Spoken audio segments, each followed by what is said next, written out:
dépouillé, vas-tu racheter? On t'a rejeté, vas-tu nous aimer? On t'a condamné, vas-tu pardonner? On t'a crucifié, vas-tu triompher? Nous chantons ta victoire. Oh, ton triomphe à la croix. Oh, nous proclamons ta gloire. Oh, Jésus, nous élevons nos voix. Oh, célébrons dans la joie. Oh, nous te courons roi.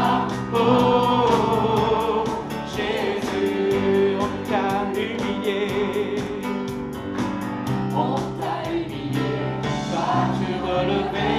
On t'a maltraité, vas-tu guérisser? On t'a dépouillé, vas-tu racheter?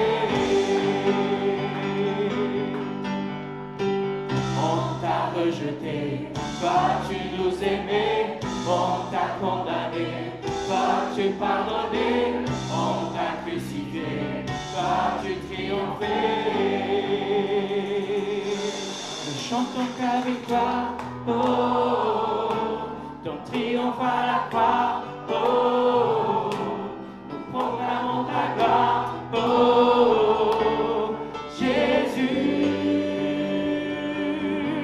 nous élevons nos voix, oh, célébrons dans la joie, oh, nous te courons roi, oh, Jésus. Oui, nous te disons merci ce matin, Seigneur.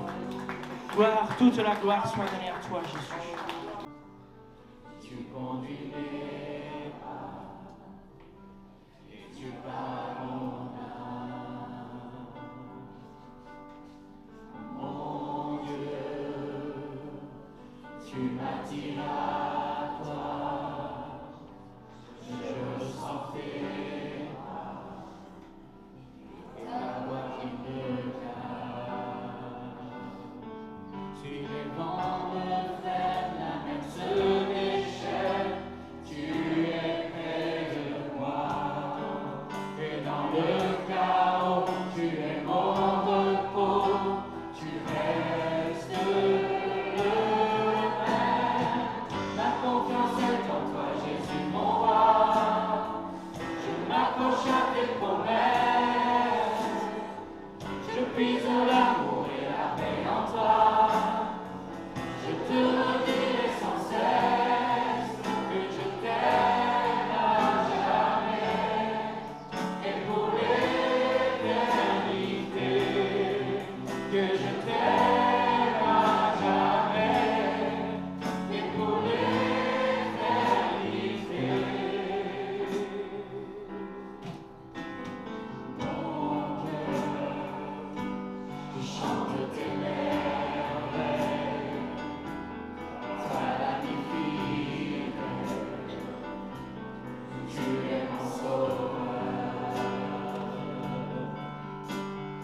Ta grâce se répand du ciel, amour sans pareil, tu es mon sauveur. Dans l'obscurité, tu viens me guider, tu marches avec moi.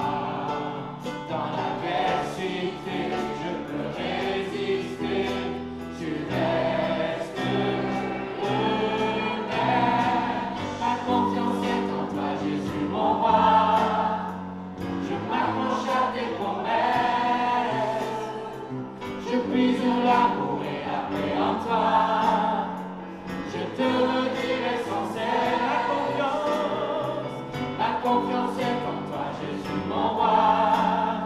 Je m'accroche à tes promesses, je puise l'amour et la paix en toi. Je te redirai sans cesse que je t'aime à jamais et pour l'éternité, que je t'aime à jamais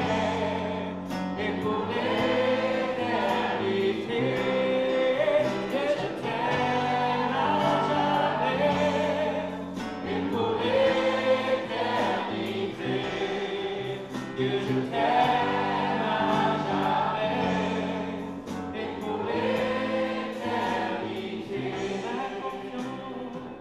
Ma confiance est en toi, Jésus, mon roi. Je m'accroche à tes promesses. Je puise l'amour et la paix en toi. Je te redirai sans cesse. Dieu, je t'aime à jamais. Que nous puissions le dire ce matin. Dieu, nous t'aimons, Seigneur. Nous t'aimons de tout notre cœur, de toute notre vie, Seigneur. Nous t'aimons, Seigneur. Merci pour ce que tu as fait dans nos vies, Seigneur. Dieu, je t'aime à jamais. Et pour l'éternité. Dieu, je t'aime à jamais. Et pour l'éternité. Sérieux. Nous allons prendre un texte qui se trouve dans Romains au chapitre 12 et au verset 1.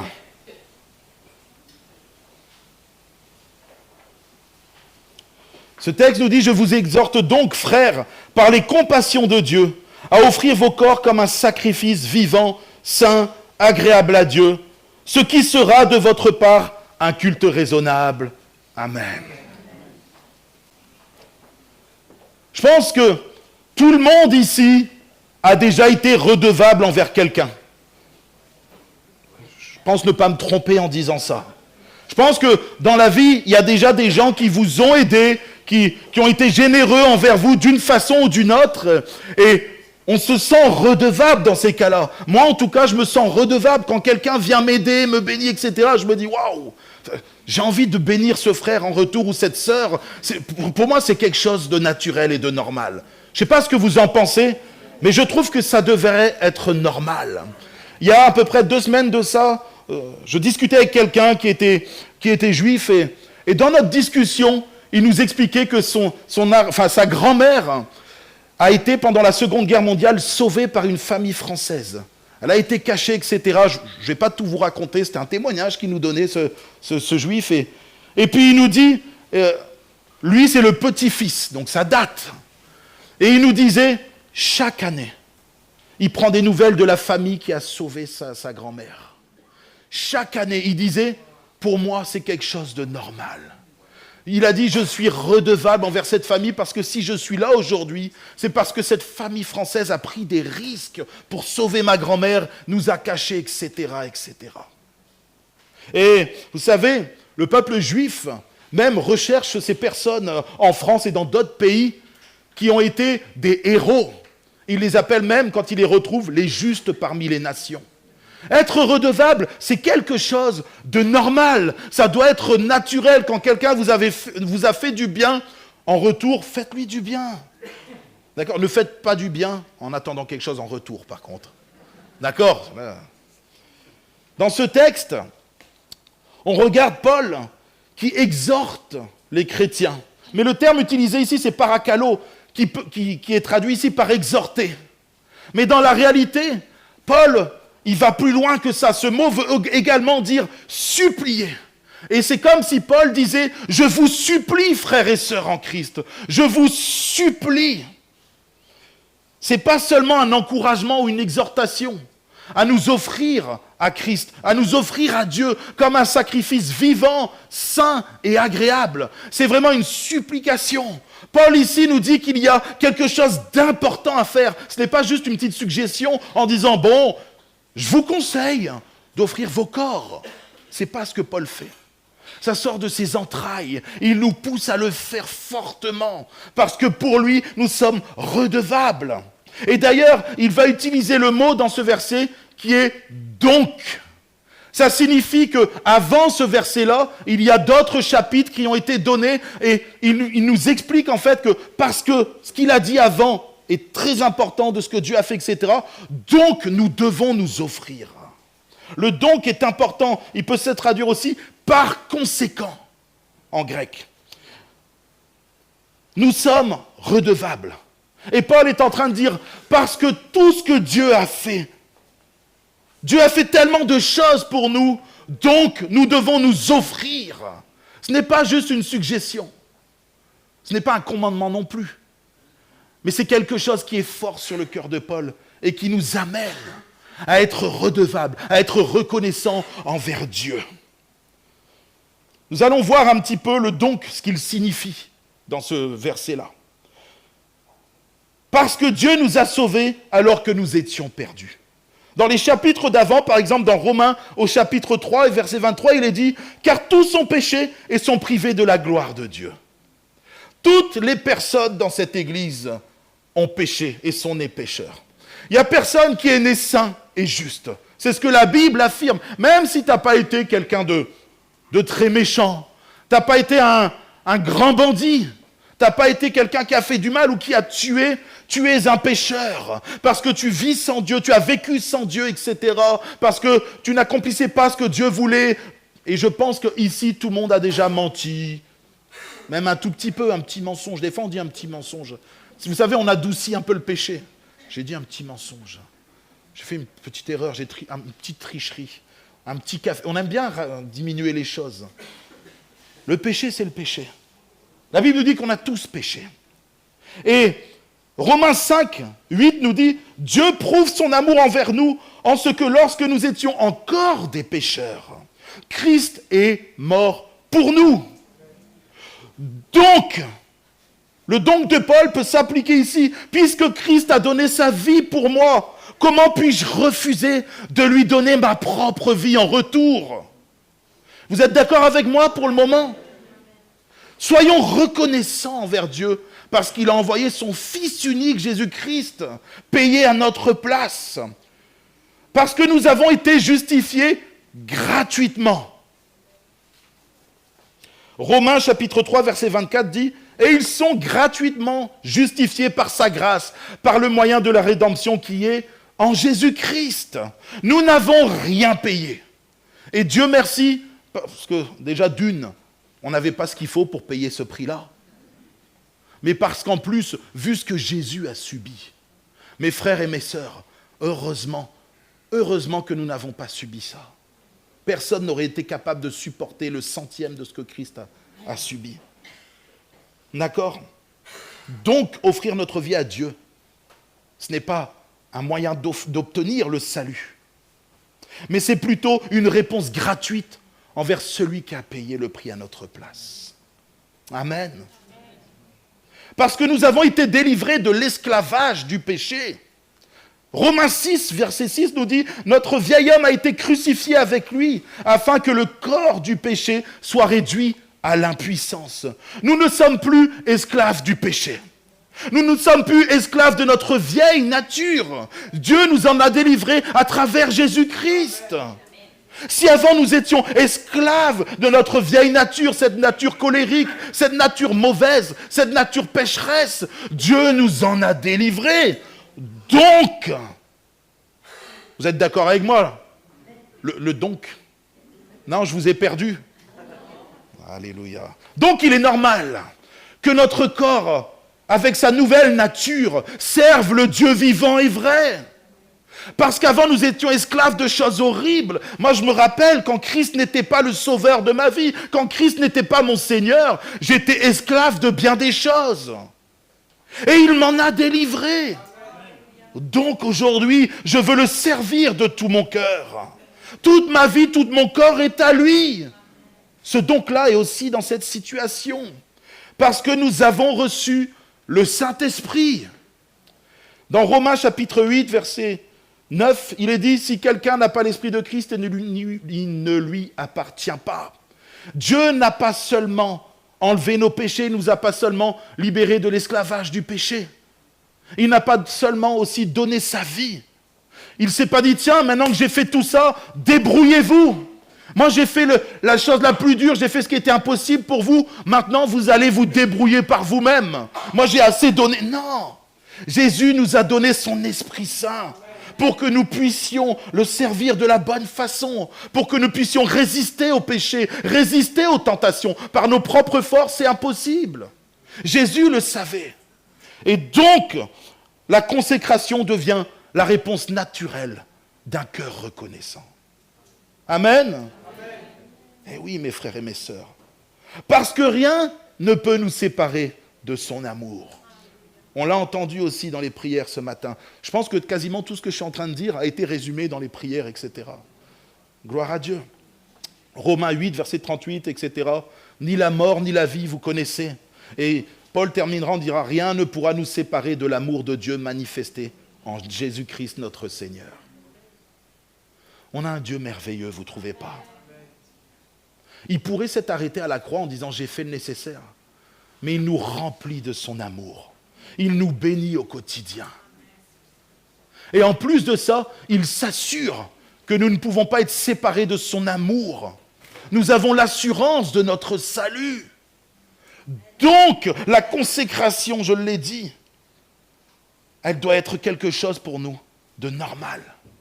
Offrir nos corps, nos vies, offrir notre aide, tout ce que nous sommes, doit être quelque chose de naturel. Parce que nous sommes reconnaissants envers ce Dieu qui a fait tant de choses pour nous. Tant de choses. Parce que Dieu a manifesté ses compassions. Le verset commence comme ça, le chapitre commence comme ça. Je vous exhorte par les compassions de Dieu. Il ne dit pas la compassion, mais les compassions au pluriel. Parce qu'il y en a tellement. Quand on le revoit, après avoir reçu tant de compassion, c'est important que nous puissions nous rendre compte que la seule chose à faire, c'est de tout offrir à Jésus-Christ, de tout offrir à notre Dieu, parce que lui, il s'est donné entièrement. À la croix, il a tout payé. Et en plus de ça, aujourd'hui, il s'occupe de nous de façon parfaite. Son esprit est là, on l'a entendu ce matin. Il nous parle, il est vivant, il nous renouvelle, il nous fortifie, il nous remplit de son amour. Et il nous avertit. Il nous avertit quand on est sur la mauvaise voie, sur le mauvais chemin. C'est un Dieu merveilleux. Il pourrait se dire, mais franchement, ça c'est humain, et Dieu n'est pas humain, heureusement. Mais combien de fois nous on se dit, ah, on a fait ce qu'il fallait, ah non, ben là il y en a marre, c'est bon, maintenant on a assez dit, on a assez fait, il se débrouille. C'est pas ce que le Seigneur fait, heureusement pour nous. Heureusement, il nous aime d'un amour parfait et infini. Alors, à chaque fois que nous tombons, nous trébuchions, à chaque fois qu'on baisse les bras, à chaque fois qu'on se détourne, le Seigneur est toujours présent. Sa main tendue pour dire, hey, mon enfant, je suis là, je t'aime. Reviens à moi. Et tout ça, il le fait par amour envers nous. Donc, vous comprenez qu'après avoir reçu autant de compassion, c'est normal. Nous étions perdus et il nous a sauvés. Nous étions coupables et il nous a justifiés. Nous étions esclaves du péché et il nous a affranchis. Nous étions loin de lui et il nous a adoptés dans sa famille. Il nous a donné son esprit, il nous a promis son amour éternel et l'assurance du salut. Comment pourrions-nous recevoir de telles compassions sans que notre cœur soit poussé à lui répondre? Vous êtes d'accord avec moi? On a un Dieu merveilleux. Et je ne cesserai de le dire, on a un Dieu qui dépasse l'entendement humain. Pour les hommes, c'est folie de prêcher ça. C'est une folie, un Dieu qui vient, qui s'est offert, un Dieu qui a payé le prix pour des pécheurs, qui est mort. Les gens, ils ne comprennent pas ça. Mais quand l'Esprit de Dieu est venu toucher nos cœurs, il est venu toucher nos vies, il vit en nous. La réponse naturelle, c'est de tout lui donner. Aujourd'hui, dans ce siècle où on est égoïste, égocentrique, où on ne veut pas donner aux autres, ou si on donne, c'est parce qu'on calcule derrière.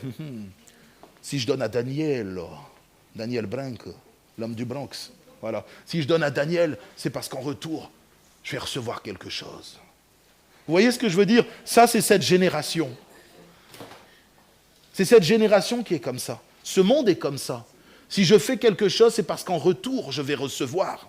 Il faut que j'ai un gain, sinon je ne fais pas. Nous, on nous apprend à nous dépouiller, à nous donner, à être le plus petit, à se mettre dans la dernière position, à voir l'autre supérieur à nous-mêmes. C'est tout l'opposé de ce que ce monde nous donne aujourd'hui. Et allez dire maintenant, et ça c'est le clou du spectacle, ma vie, elle n'est plus à moi, j'offre tout à Jésus-Christ.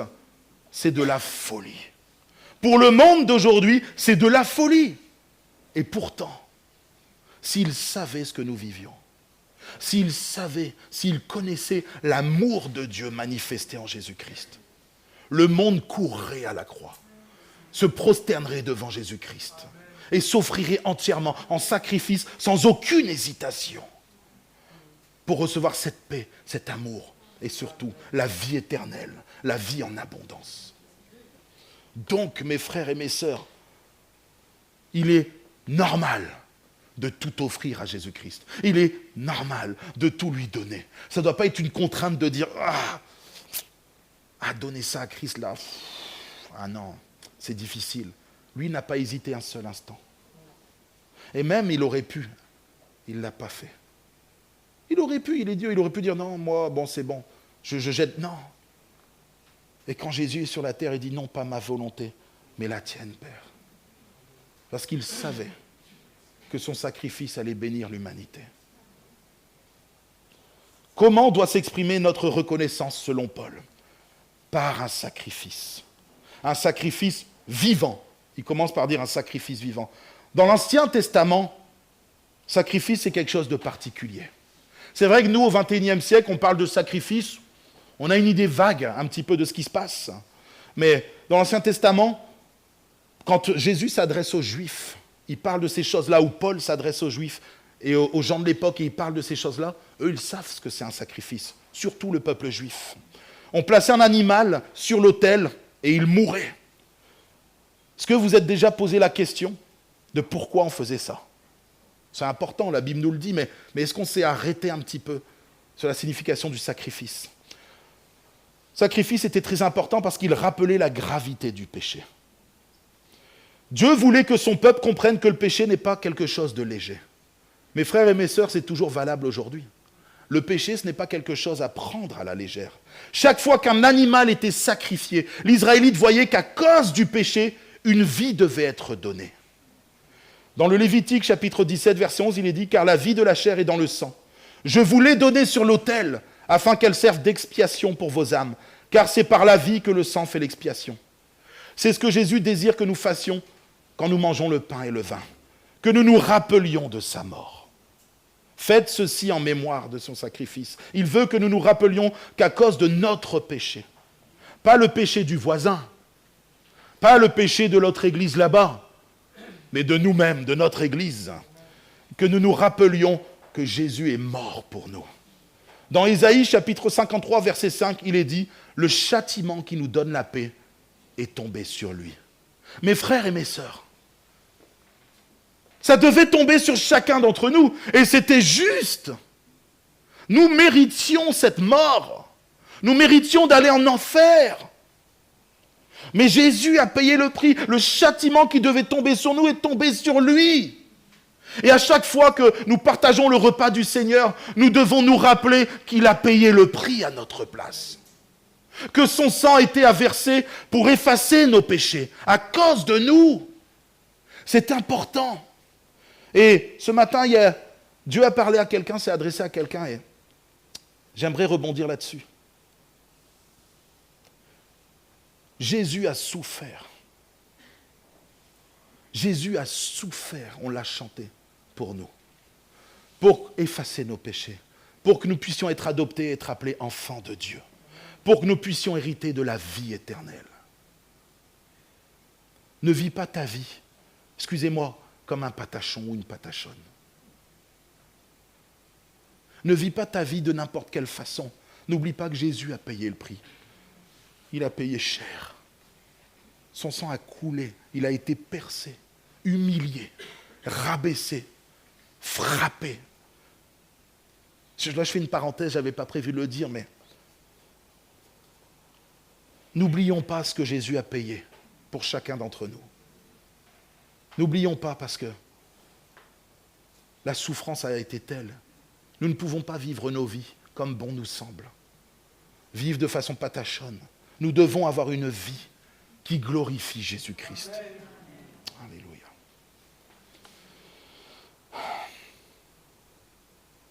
Car toutes les fois que vous mangez ce pain et que vous buvez cette coupe, vous annoncez la mort du Seigneur jusqu'à qu'il vienne. Rappelons-nous, frères et sœurs, que Jésus a payé par le prix de sa vie. Le chrétien est appelé à être un sacrifice vivant. Ça signifie que nous ne donnons pas seulement quelque chose à Dieu. Il y en a qui pensent que parce qu'ils ont donné la dîme, un peu d'argent ou un peu de leur temps, c'est bon. c'est réglé, ils ont fait le nécessaire devant Dieu. Non. Toute notre vie doit appartenir à Dieu. Toute notre vie, tous nos cœurs, toutes nos pensées. Dans Galates chapitre 2, verset 20, Paul dira, « J'ai été crucifié avec Christ. Et si je vis, ce n'est plus moi qui vis, c'est Christ qui vit en moi. » Mes frères et mes sœurs, tout ça appartient à Christ. Ce n'est plus Laurie, enfin, je m'appelle toujours Laurie, mais ce que je veux dire, c'est que ma vie est à Christ. C'est-à-dire que quand je fais des choses, je demande la permission à Christ. Ça fait bizarre de dire ça aujourd'hui. Hein. Ah, je suis soumis à Jésus-Christ. Oh, le pasteur a dit un gros mot. Soumis. Aujourd'hui, soumis, c'est violent dans notre société. Se soumettre à quelqu'un, pour les gens, c'est être esclave. C'est lui appartenir. Et oui, j'appartiens à Jésus-Christ. Et oui, je suis esclave du Christ. Esclave de l'amour parfait. J'allais dire, c'est tellement facile. Non, notre chair résiste quand même, il faut être honnête. Mais on est esclave de la personne la plus parfaite, la plus magnifique. Et être esclave de Christ, c'est vivre une vie remplie de joie, de paix et d'amour. Vaut mieux être esclave de Christ que l'homme le plus libre du monde. Parce que croyez-moi, ceux qui ont tout l'argent, le pouvoir et tout ça, regardez comment ils finissent. Regardez les histoires dans lesquelles ils sont. Regardez leur vie. C'est horrible, ils n'arrivent même pas à être heureux. Ils ont tout l'or et tout l'argent du monde. Et les gens, ils ne sont pas épanouis. Ils sont obligés de faire des choses sales pour la plupart. Mais j'en veux pas de leur liberté, moi. Qui la garde, cette liberté? Moi, je suis libre en Jésus-Christ. Et c'est la véritable liberté. Amen. Christ m'a affranchi du péché. Si avant j'étais esclave de ma nature, pécheresse, esclave de l'alcool, de drogue et de toutes sortes d'addictions, esclave de ma colère, c'est ce que j'étais. Pour ceux qui me connaissent. Aujourd'hui, Dieu m'a libéré de toutes ces choses-là. Et je prends mes décisions en homme libre, pas dirigé par ma chair, mais dirigé par l'Esprit de Dieu. Alléluia. Être un sacrifice vivant, c'est Seigneur, ma vie est à toi, elle t'appartient. Mes projets t'appartiennent, Seigneur. Mon temps t'appartient, mon corps t'appartient, ma volonté t'appartient, mon argent t'appartient. C'est ça, être esclave de Christ. C'est ça, être un sacrifice vivant. Vous savez, à la première Pâque, Dieu a demandé au peuple d'Israël de sacrifier un agneau. Vous connaissez l'histoire de la première Pâque. Et il n'a pas dit, bon, brûlez-le à moitié. Non, brûlez juste les 3/4. Il a dit qu'il soit brûlé entièrement et mangé entièrement. Quand on s'offre, ce n'est pas en partie, c'est totalement. J'aimerais vous rappeler ça. Certains ont du mal, ils gardent certaines parties de leur vie, ils se disent « Ah, mais moi, ça je le garde, non, ça m'appartient. » Oui, je donne une partie à Dieu, mais cette partie-là, non, ça ne marche pas comme ça avec Dieu. Jésus s'est livré entièrement. Livrons-nous en retour entièrement. Donne-lui tout.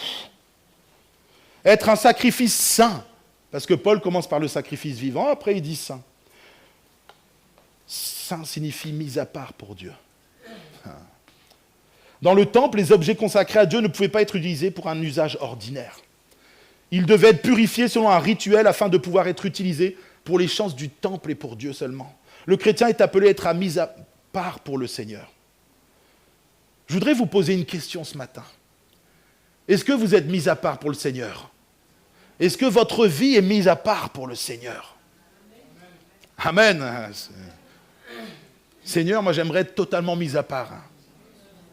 Même en étant pasteur, en me dévouant, je pense que vous me connaissez aujourd'hui, je me dévoue corps et âme pour l'Église, pour les chrétiens, pour le royaume de Dieu, mais on peut toujours faire mieux. Ou croyez-moi, il y en a qui font bien mieux que moi.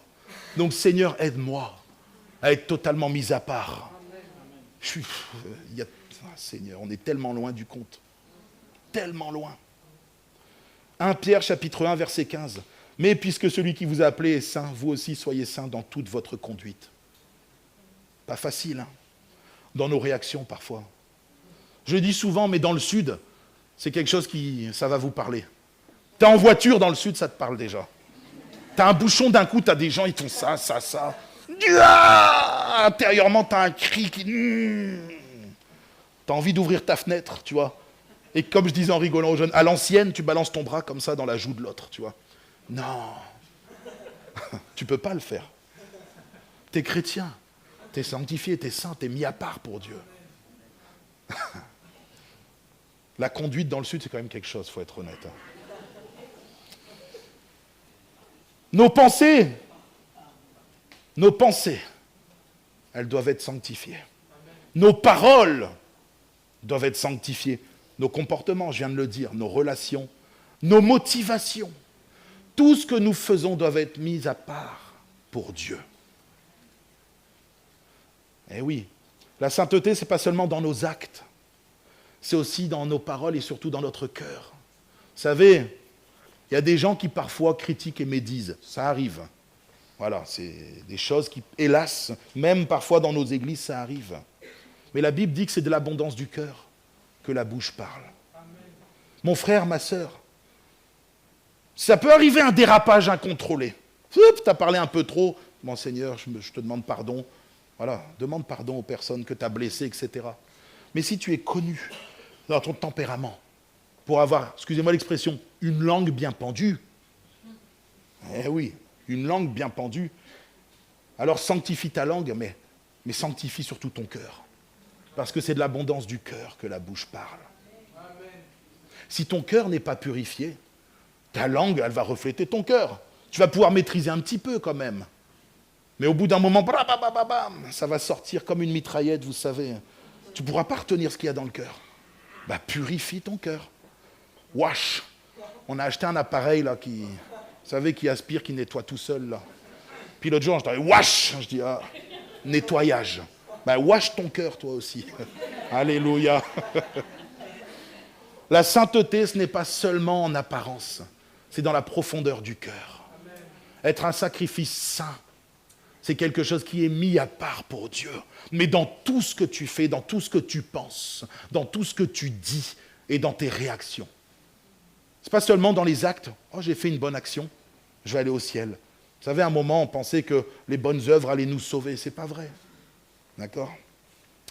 Et là, maintenant, on va arriver sur un sacrifice agréable à Dieu. Dans l'Ancien Testament, vous savez, on disait que c'était comme une odeur qui est agréable à l'Éternel. C'est pas que Dieu aimait bien l'odeur de l'animal qui est grillé. Vous comprenez ? Même si c'est vrai que quand on fait un barbecue, alors vous savez, moi des fois je passe devant un restaurant ou devant un truc, ouah, je sens une odeur, oh là là. Mais là, Dieu, c'est pas ça qui compte pour lui. C'est la façon dont le sacrifice a été fait. Avec quel cœur ? Est-ce que ce sacrifice a été fait dans l'obéissance, etc. L'obéissance, d'ailleurs, vaut mieux que les sacrifices. Amen. C'est ce que Dieu dira à travers la bouche de Samuel à Saül. Dans Malachie, chapitre 1, versets 6 à 8, un fils honore son père et un serviteur son maître. Si je suis père, où est l'honneur qui m'est dû ? Si je suis maître, où est la crainte qu'on a de moi ? Dit l'Éternel des armées à vous, sacrificateurs, qui méprisez mon nom et qui dites « En quoi avons-nous méprisé ton nom ? Vous offrez sur mon autel des aliments impurs et vous dites « En quoi t'avons-nous profané ?» C'est en disant « La table de l'Éternel est méprisable. Quand vous offrez un sacrifice, une bête aveugle, n'est-ce pas mal ? Quand vous offrez une boiteuse ou une infirme, n'est-ce pas mal ? Offrez-la donc à ton gouverneur. Offre-la donc à ton gouverneur. Te recevra-t-il bien ? Te fera-t-il bon accueil ? Dit l'Éternel des armées. » Dieu ne valide pas tous les sacrifices. Mes frères et mes sœurs, Dieu ne valide pas tout. C'est pas vrai. Il y en a qui disent « Oh !» Et ça, c'est des choses que j'ai entendues. Pas à Bois-Lève. Vous savez qu'on est une église parfaite et irréprochable. Mais c'est des choses que j'ai déjà entendues. « Oh, Dieu ne m'en tiendra pas rigueur. » Ça brûle mes oreilles. D'accord ? Ou « Oh, c'est pas grave. Dieu, c'est un Dieu de grâce. » Et donc les gens, ils font de la liberté un prétexte pour vivre selon les penchants de leur cœur. Ça ne marche pas. Vous savez, Dieu ne valide pas tout. Il y a un texte dans Amos au chapitre 5. C'est un texte, je vous l'accorde, il est un peu violent, mais c'est de la part de Dieu. Donc. Amos chapitre 5, verset 21. Je hais, je méprise vos fêtes. Je ne puis sentir vos assemblées. Quand vous me présentez des holocaustes et des offrandes, je n'y prends aucun plaisir. Et les veaux engraissés que vous sacrifiez en action de grâce, je ne les garde pas. Éloigne de moi le bruit de tes cantiques, et je n'écoute pas le son de tes luttes, mais que la droiture soit comme un courant d'eau, et la justice comme un torrent qui jamais ne tarit. M'avez-vous fait des sacrifices, etc. Waouh! C'est un texte dur quand même. Il faut être honnête. Mais c'est biblique. Il est dans la Bible. Je ne vais pas l'enlever juste pour faire plaisir au XXIe siècle. Il y a des choses que Dieu ne valide pas. Tu peux servir dans l'église. Tu peux chanter. Tu peux prier. Tu peux même prêcher. C'est vrai, hein? Mais si ton cœur n'est pas droit et juste devant Dieu, si Dieu ne te justifie pas dans ton quotidien, alors tout ce que tu feras sera comme pas reçu par Dieu. Ça sera inutile. Mon frère, ma sœur, ça ne sert à rien de venir chanter, prier, faire toutes ces choses-là, si dans ton cœur, les choses ne sont pas réglées. Si devant Dieu, ce que tu fais n'est pas en règle, si ta vie n'est pas en règle, Dieu ne validera pas tout ce que tu fais. Dieu préfère que tu arrêtes ton service. Laisse là même tes offrandes, ta dîme, laisse tout. Vous savez, excusez-moi, mais l'or et l'argent appartiennent à Dieu, moi je m'en fiche. Je préfère que tu sois sauvé, que tu donnes ta dîme, tes offrandes. De loin, et je le dis clairement, s'il y a quelqu'un qui vit, qui n'est pas en règle là, laisse tout tomber et repens-toi de ton péché. Reviens devant Dieu. Implore Dieu de te pardonner, il le fera, parce qu'on a un Dieu d'amour. Mais laisse tout et demande à Dieu pardon. Mets ta vie en priorité, en règle. C'est plus important que tout le reste. Place-toi devant Dieu. C'est la seule chose que je te demande ce matin. Si ta vie n'est pas en règle, c'est important. C'est la première chose à faire. Tout le reste, laisse de côté. Tu le feras plus tard. Mais je veux que tu sois sauvé. C'est mon but en tant que pasteur et c'est surtout ce que Dieu demande. Il veut que tu sois sauvé. Laisse tout de côté. Tu peux venir chanter, offrir tout l'argent que tu as même, ça ne marchera pas. Si tu n'es pas en règle dans ta vie, dans ton cœur, si tu vis dans le péché. Mes frères et mes sœurs, c'est un sujet important, très important. S'il y a de l'amertume dans ton cœur, du non-pardon, s'il y a de la médisance, de la critique, je ne dis pas si tu as critiqué une fois, si c'est dans tes habitudes, c'est un état. Si tu as des addictions, peu importe, laisse-là tout ce que tu fais, place-toi devant ton Dieu. Repens-toi et ensuite reprends le cours de ta vie. Mais ta priorité ce matin, c'est de demander pardon au Seigneur. Alléluia. Une vie agréable à Dieu, c'est une vie qui est soumise à sa volonté. Remplie de foi. Rempli de foi, c'est pas dire je crois que Jésus peut me guérir. Ou je crois que Jésus peut régler ma situation. Rempli de foi, c'est de dire je crois que Jésus-Christ est le Fils de Dieu. Je crois qu'il est mort et ressuscité. Je crois qu'il a pardonné mes péchés et je crois que je suis sauvé. Alléluia, vous le croyez? Et ensuite, oui, je crois bien sûr qu'il peut guérir. Il peut faire plein de choses, Jésus. Mais la foi en Jésus-Christ, ce n'est pas la foi en ce qu'il peut faire. C'est en lui. Une vie agréable à Dieu, c'est une vie conduite par l'Esprit. Non plus par notre chair, nos propres décisions, nos propres convoitises, mais par l'Esprit de Dieu et par sa parole. Et surtout, une vie agréable à Dieu, c'est une vie animée par l'amour. Vous êtes d'accord avec ça ou pas? Paul, il dira, hein, oh, c'est bien, tu peux tout avoir, donner ton corps, etc. C'est bien, tu peux tout faire. Si tu n'as pas l'amour, tu es passé à côté de ce que Dieu veut. Nous devons être connus pour notre amour. Parce que quand nous aimons, nous avons du mal à critiquer les gens. Quand nous aimons, nous avons envie de bénir. Quand nous aimons, nous voulons glorifier Dieu. Bon, je ne vais pas faire la liste, mais l'amour doit se voir. Nous devons transpirer de l'amour de Jésus-Christ. Parce que c'est ce que Dieu veut pour chacun d'entre nous. Le verset qui suit notre verset de référence, c'est dans Romains 12, 2, du coup, dit « Ne vous conformez pas au siècle présent, mais soyez transformés par le renouvellement de l'intelligence, afin que vous discerniez quelle est la volonté de Dieu, ce qui est bon, agréable et parfait. » Mes frères et mes sœurs, pour certains, on a donné notre vie il y a 30 ans, 40 ans, 50 ans, il y a 14 ans pour les plus jeunes comme moi. Mais ce que je veux dire, c'est que c'est pas juste on a donné notre vie une fois et puis maintenant c'est bon. Chaque jour, nous devons offrir notre vie en sacrifice sur l'autel. Chaque jour, nous devons demander à Dieu de nous renouveler. Nous sommes sauvés une fois pour toutes. Mais par contre, nous, notre cœur, notre corps, notre âme, tout ce qu'on a, tout notre être, chaque jour, nous devons rechercher la présence de Dieu. Chaque jour, nous devons dire, Seigneur, ma vie est à toi. Qu'est-ce que tu veux que je fasse? Chaque jour, nous devons chercher la pensée de Dieu pour notre vie. Pourquoi? Afin d'être agréable à Dieu. Afin de connaître ce que Dieu veut. Afin de connaître ce que Dieu va agréer. Parce que certains pensent qu'ils ont une vie de souillon, mais qu'ils sont bien devant Dieu. Mais c'est parce que tu ne connais pas Dieu. Si tu connaissais Dieu, tu saurais que vivre dans le péché, ce n'est pas validé par Dieu. Ça peut même te fermer les portes du paradis. Je suis désolé de le dire, c'est une réalité. Vivre dans le péché, ce n'est pas agréable à Dieu. Dieu veut un sacrifice qui soit vivant, saint, pour qu'il devienne agréable à Dieu. Amen. Tu ne peux pas être agréable si tu vis dans le péché. Chaque matin, le chrétien est appelé à remonter sur l'autel. Chaque matin, chaque jour, il doit choisir entre faire sa volonté ou faire la volonté de Dieu. C'est un combat. La chair est là, elle veut prendre le dessus. Elle veut ressusciter. Laissons-la clouer au calvaire, elle est morte, la chair. Passons du temps dans la présence de Dieu. Lisons la Bible. Ayons un échange avec le Seigneur en priant.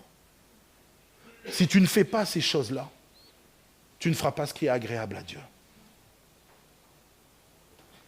J'aimerais qu'on puisse maintenant simplement fermer les yeux.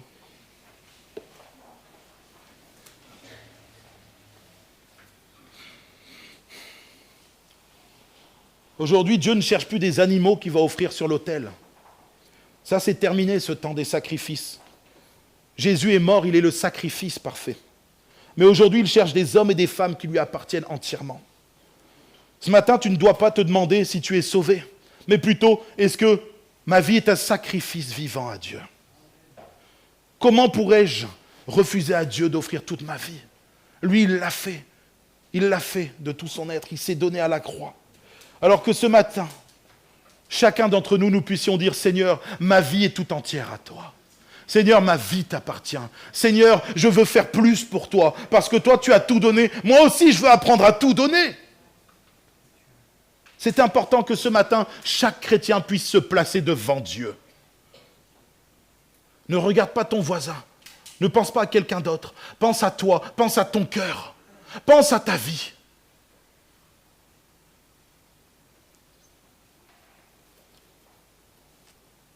Oh Seigneur Jésus.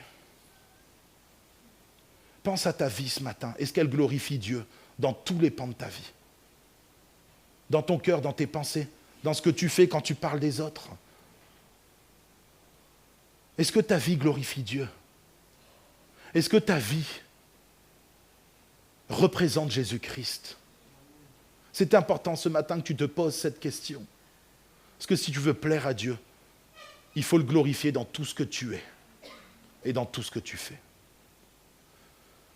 Seigneur mon Dieu, ce matin, je te demande que ce message puisse venir toucher les cœurs. Que nous puissions, chacun d'entre nous, moi y compris, nous remettre en question. Seigneur, viens sonder nos vies, viens sonder nos cœurs. Redis-nous, Seigneur, si nous sommes sur une mauvaise voie et conduis-nous sur la voie de l'éternité. Nous ne voulons pas nous perdre. Nous ne voulons pas être désagréables par nos paroles, par nos vies, par nos attitudes, par nos pensées, mais nous voulons être un sacrifice vivant, saint et agréable pour ta gloire, Jésus. Alors ce matin, nous te demandons pardon quand nos vies ne te reflètent pas. Nous te demandons pardon quand, Seigneur, nos vies sont à côté de ce que tu demandes. Quand nous vivons parfois dans le péché, nous te demandons pardon, Seigneur. Viens purifier nos vies et nos cœurs, afin que nous puissions être d'un parfum qui t'est agréable, que les sacrifices que nous sommes, Seigneur, te plaisent et t'honorent et te glorifient. Nous avons besoin de toi, et sans toi, nous ne pouvons rien, Seigneur. Alors ce matin, viens et révèle-toi à nos cœurs. Seigneur mon Dieu, Si quelqu'un vit dans le péché, ce matin, viens le convaincre. Viens le ramener, Seigneur mon Dieu. Nous voulons que personne ne se perde, afin qu'un jour, quand tu reviendras chercher ton Église, nous puissions partir tous ensemble. En attendant, Seigneur, nos cœurs te louent, nos cœurs t'adorent, nos cœurs te glorifient. Oh, tu es tellement magnifique, Jésus, que ce matin, nous voulons que tu sois glorifié dans tout ce que nous disons et dans tout ce que nous faisons. Reçois notre amour et notre adoration, Jésus. Amen. Alléluia.